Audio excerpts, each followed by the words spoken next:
ये खबर KR मंगलम university द्वारा प्रस्तुत की गई है। 8वें वेतन आयोग को लेकर देश भर के लाखों केंद्रीय कर्मचारी और पेंशनर्स बेसब्री से इंतजार कर रहे हैं। हर तरफ यही चर्चा है कि इस बार सैलरी में कितना बड़ा इजाफा होगा और क्या कर्मचारियों की लंबे समय से चली आ रही मांगे पूरी होगी। क्या सरकार फिटमेंट फैक्टर में जबरदस्त इजाफा करेगी। कहा तो ये भी जा रहा है कि सरकार कर्मचारियों की उम्मीदों पर खरी उतर सकती है, लेकिन अब जो संकेत मिल रहे हैं उसमें लग रहा है कि सरकार बहुत बड़ा वेतन बढ़ोतरी पैकेज देने के बजाय मिडिल पाथ यानी कि संतुलित रास्ता अपना सकती है। इसे आसान शब्दों में कहा जाए तो कर्मचारियों की अच्छी बढ़ोतरी तो होगी, लेकिन उम्मीद के मुताबिक नहीं, तो उन्हें झटका भी लग सकता है।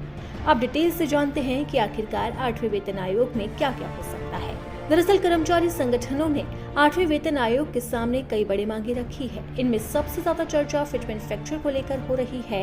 यूनियन की मांग है कि फिटमेंट फैक्टर को 3.83 तक बढ़ाया जाए। फिटमेंट फैक्टर की वही गणितीय फॉर्मूला होता है जिससे कर्मचारियों की पुरानी बेसिक सैलरी को नई सैलरी में बदला जाता है। उदाहरण के लिए 7वें वेतन आयोग में 2.57 फिटमेंट फैक्टर लागू किया गया था, जिसके बाद न्यूनतम बेसिक सैलरी 7,000 से बढ़कर 18,000 हो गई थी। अगर इस बार 3.83 फिटमेंट फैक्टर लागू होता है तो कर्मचारियों की सैलरी में जबरदस्त उछाल देखने को मिल सकता है। लेकिन एक्सपर्ट्स और यूनियन नेताओं का मानना है कि सरकार इतनी बड़ी बढ़ोतरी को मंजूरी देने से बच सकती है। इसकी सबसे बड़ी वजह देश पर बढ़ता वित्तीय बोझ है। सरकार को सिर्फ केंद्रीय कर्मचारियों की सैलरी ही नहीं बढ़ानी होती, बल्कि उसके साथ पेंशन, भत्ते और रिटायरमेंट से जुड़े खर्चे भी तेजी से बढ़ जाते हैं। इसके अलावा केंद्र के फैसले का असर राज्यों पर भी पड़ता है, क्योंकि ज्यादातर राज्य सरकारें भी बाद में अपने कर्मचारियों के वेतन में संशोधन करती है। ऐसे में अगर बहुत बड़ा फिटमेंट फैक्टर लागू किया गया तो सरकारी खजाने पर लाखों करोड़ रुपए का अतिरिक्त बोझ पड़ सकता है।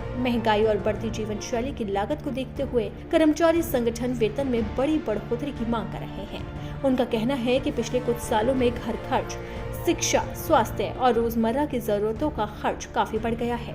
ऐसे में मौजूदा वेतन संरचना कर्मचारियों की जरूरत को पूरा नहीं कर पा रही है। हालांकि सरकार आर्थिक संतुलन को भी नजरअंदाज नहीं कर सकती। यही वजह है कि अब ये माना जा रहा है कि सरकार बहुत बड़ा वेतन विस्फोट करने के बजाय एक मॉडरेट यानी कि संतुलन वेतन संशोधन का रास्ता चुन सकती है।